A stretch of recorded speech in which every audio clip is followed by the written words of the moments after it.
সুপ্রিয় বন্ধুরা, আমরা আজকে আপনাদেরকে দেখাচ্ছি নকশা কাজ। কাঠের উপরে সুন্দরভাবে নকশা আঁকার কাজটি আপনাদেরকে দেখাচ্ছি।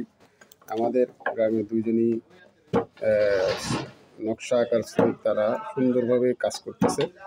তাদের এই দৃশ্যটা তাদেরকে দেখাচ্ছি। দেখেন তারা কীভাবে সুন্দরভাবে বসে কাজ করতেছে, নকশা আঁকতেছে নিজে নিজে কাঠের উপর। খুব সুন্দর লাগছে। আপনারা এটা কদিন যাবত আঁকেন? 3 দিন। 3 দিন। একটা নকশা আঁকতে 3 দিন লাগে না? আচ্ছা, এটা কত টাকা নেন একটা আঁকতে? 4000 টাকা। 4000 টাকা না? এটা কি বড় হলে দাম বেশি নাকি? নকশা বেশি হলে দাম বেশি, ডিজাইন বেশি হলে দাম বেশি না? আচ্ছা আচ্ছা। বিভিন্ন জায়গায় আপনারা এগুলো করেন, কাজ করেন নাকি?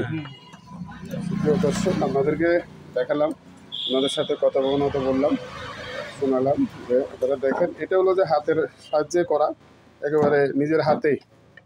দেখেন দুটি হাতুড়ি দিয়ে, দুটি দিয়ে ওনারা হাতেই কাজটা করতেছে। আরেকটা দেখেন আপনারা, এই জিনিসটা আপনারা দেখেন, এটা মেশিনের সাহায্যে করা হয়েছে। এটা ওনারা মেশিনের সাহায্যে করে। দুইটা পার্থক্য আপনাদেরকে দেখাচ্ছি।